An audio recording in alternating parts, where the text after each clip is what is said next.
Here's another interesting problem which was asked for the role of quant researcher in jump trading. The question says, you keep rolling a fair die with 6 sides. What's the average number of rolls required to obtain 6 consecutive 6s for the first time? So you're rolling a die with 6 sides. You can get 1, 2, up any number up till 6. Now you roll the die first. Let's say you get a 5, then you get a 6, then you get a 6, then 4. So your streak breaks. Then let's say sometime later you get another 6, and till the sixth 6. This is the last uh, state that we're looking for. So if you solved questions on dynamic programming, you will find the approach used in this question somewhat similar. What we'll do is we'll define states depending on how many sixes have we rolled, consecutive sixes have we rolled, and how many rolls we would need to get to our final state of 6 sixes. We'll create a recursive relationship between these states. We'll plug in the values, which will give us a number of equations. We'll solve those equations to get the final answer. So let's see how we approach this problem. So the first step here is we define the states. State 0, no consecutive sixes. State 1, the last roll is 1 6, but not 2 in a row. And so on for state 2, 3, 4 till the state 6, which is the last 6 rolls are all sixes, which this is our target pattern. Find EK. This denotes the expected number of additional rolls needed to reach the state 6, which is our final state. Given that we are currently in state K, that is, we have just rolled K consecutive sixes. So E denotes the expected number of rolls required to go from state K to the state 6th. Now let's see how can we formulate this into a recurrent relationship. We want to find E0. Now E0 means we have not rolled any sixes as of now because we are starting from scratch. Let's write the recurrence relationship. The K denotes our state, which goes from 0 till 5. At state K with K consecutive sixes, on the next roll, what so we are currently on state K, and EK denotes the number of rolls required to go from this state onto our final state, which is E6. So we roll, we could roll a 6 in the next roll, and what would happen is we would move from state K to K plus 1 because we just roll another sixes and we added that into our streak. Or we could roll any other number apart from 6 and we'll break our streak of K consecutive sixes and we go back to state 0 because our streak is broken. So you see the recurrence relationship we have here. Let's write this down in terms of EK. So expected number of rolls from the state K. So we are currently in state K. The expected number of rolls required to go from the current state onto the final state is 1 roll plus,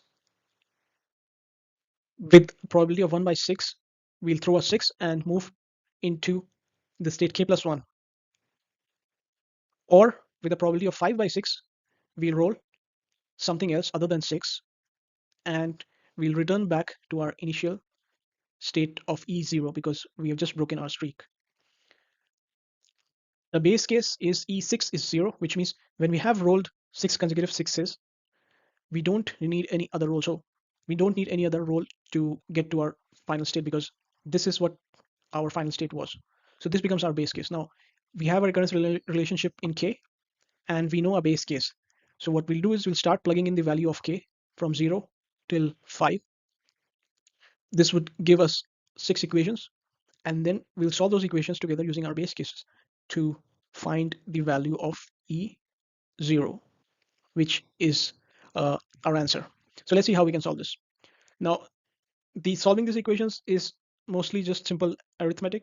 And if you're doing this question in an interview, if you write the recurrence relationship and explain how you're going to solve this, that should be enough for the interviewer. But for the sake of completion, let's just go through these equations and see how we solve it. So we plug in K equals to 5. This gives us E5, 1 plus 1/6 E6 plus 5 6 E0. Now E6 was 0, so this gives us equation in terms of E0.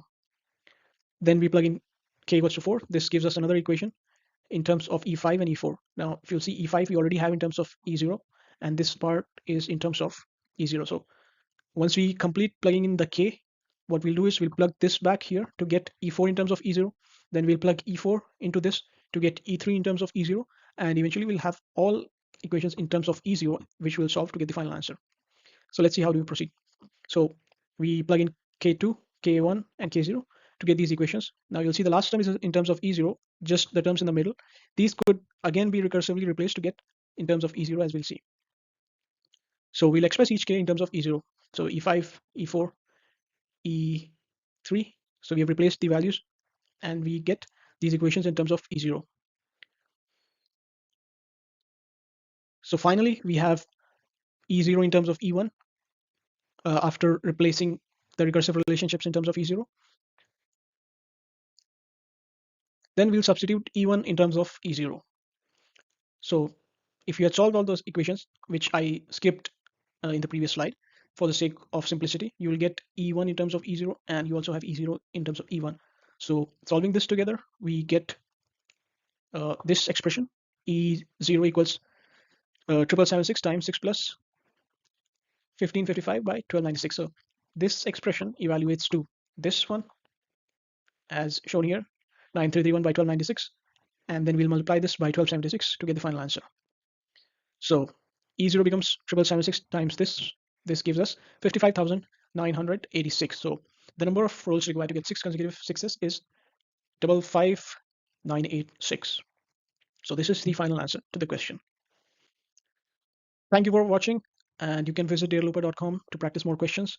And drop in the comments if you would like me to cover any specific topic, or if there is any particular area in quant machine learning statistics that you would like to see.